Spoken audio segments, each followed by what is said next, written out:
விசுவாசம் என்பது தேவனுடைய சித்தம் என்ன என்பதை நமக்கு வெளிப்படுத்தி காண்பிக்கும். விசுவாசம் என்பது சித்தமே தெரியல பிரதர் அப்படின்னா விசுவாசம் ஒன்றும் வரல பிரதர். விசுவாசம் வந்துச்சுன்னா, அந்த வரம் வந்துச்சுன்னா, இதுதான் தேவனுடைய சித்தம் என்பதை அறிந்து கொள்ள முடியும். நமக்கு அது போதிக்கும். விசுவாசம் என்பது ஆறாவது புலன். விசுவாசம் என்பது காணக்கூடாத வல்லமை. விசுவாசம் என்பது வரங்களில் ஒன்று. விசுவாசம் என்பது கனிகளில் ஒன்று. விசுவாசம் என்பது தேவனுடைய சித்தத்தை நமக்கு வெளிப்படுத்தி காண்பிக்கும்.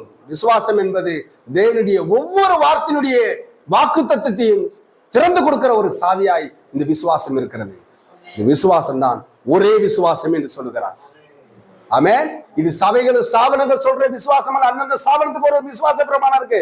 அது கிடையாது. தேவனுடைய வார்த்தை என்ன சொல்லுகிறது என்கிறது தான் நம்மளுடைய பார்வையில தேவனுடைய வசனமா. எபேசியர் 4:5 பார்க்கிறோம். ஒரே கர்த்தர், ஒரே ஞானஸ்தானம், ஒரே விசுவாசம். ஒரே விசுவாசத்தை நம்ம பார்க்க போறோம்.